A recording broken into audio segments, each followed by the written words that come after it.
Goes Public by Charles Lear. From the very beginning of the flying saucer UFO mystery, Joseph Allen Hynek played a huge role as an investigator. According to him, in his 1972 book, The UFO Experience, in 1947, he was asked to be a scientific consultant for the Air Force's investigation program, which was then called Project Sign, based at Wright-Patterson Air Force Base in Dayton, Ohio.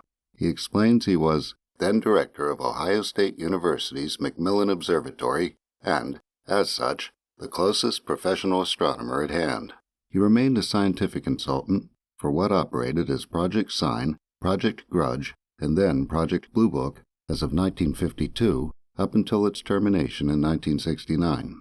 He went on with his own investigations, formed the Center for UFO Studies in 1973, and continued as its director until his death in 1986. In his almost 40 years of involvement with the mystery, Hynek's beliefs and public stance evolved quite a bit. Hynek went through his biggest changes throughout the 1960s. He began his work with the Air Force as a skeptic and was useful as a debunker, but by the time the Condon report came out in 1969, he was open to the idea that some of the reports he dealt with might have involved some kind of other, be it extraterrestrial or from some sort of mysterious realm. Not only that, he became more outspoken in the press about his beliefs, and this put him at odds with Blue Book's last director, Hector Quintanilla.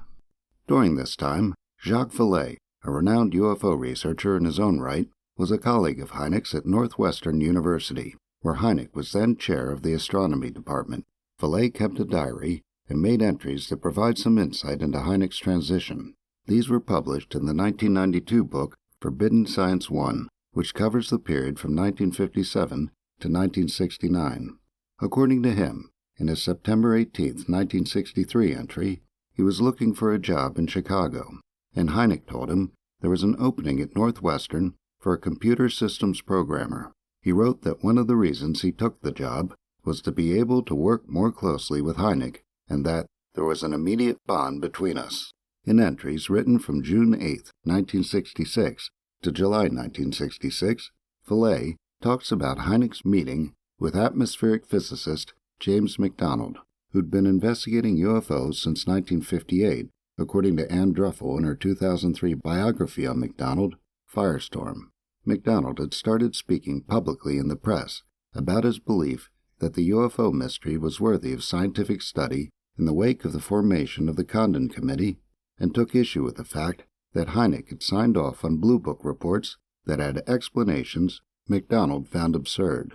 McDonald made arrangements with Hynek over the phone to visit him at Northwestern on June 6, 1966, and when they met, according to Vallée, McDonald quickly went on the attack against Hynek, asking how Hynek could have remained silent for so long.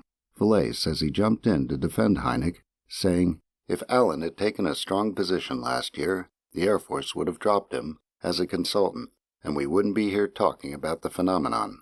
According to Vallée, McDonald explained he didn't mean last year, and said, "It's in 1953 that Allen should have spoken out. The public was ready for serious study." Allen replied that he was a negligible quantity in the Air Force at that time. At the end of the discussion, Hynek is said to have conceded that he had been a little timid. It seems that Hynek had been moved by McDonald to take a stronger public stance, as, according to Druffel, he spoke out a few days later at a meeting of the American Optical Society in Stamford, Connecticut. The meeting was put together to promote John G. Fuller's latest book, Incident at Exeter, which was about a series of sightings involving police witnesses in Exeter, New Hampshire. Hynek was invited to speak, and 150 people showed up where there normally would be about 50.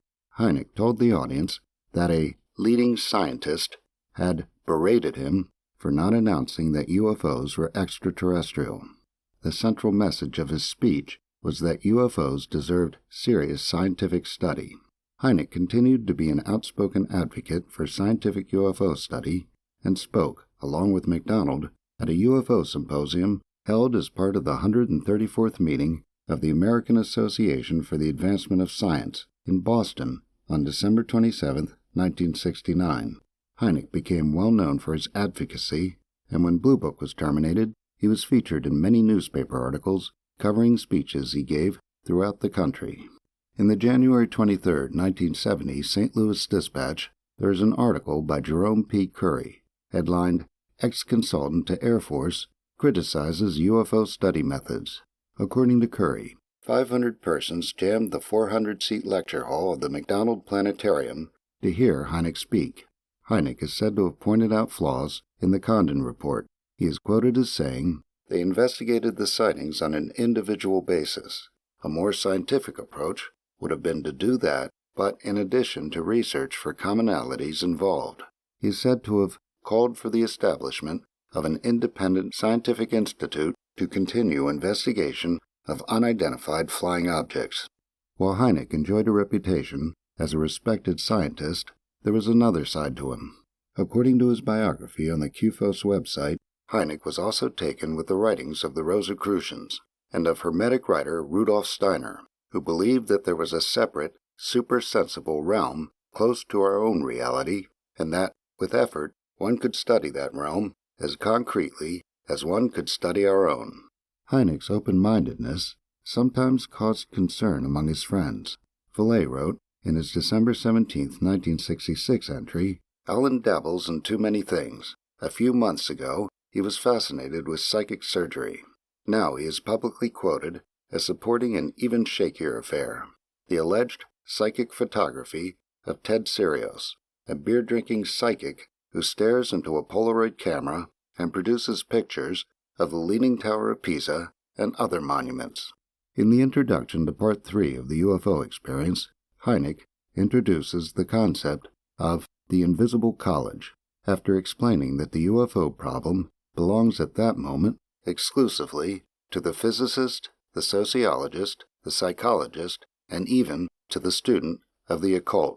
He says he has positive evidence from personal correspondence and conversations with scientists that their interest is increasing, but that it is still, in most cases, anonymous. This growing, invisible college, he explains, stands ready to undertake serious UFO study if provided with opportunity, time, and facilities. Hynek took it upon himself to provide the above, and in late 1973, the year in which he personally investigated the Pascagoula, Mississippi case involving Charles Hickson and Calvin Parker, and the Coyne helicopter incident, he announced the formation of the Center for UFO Studies, described by Irv Kupcinet in his column in the December 27, 1973 Chicago Sun-Times as the only academic-oriented, non-government body involved in this study.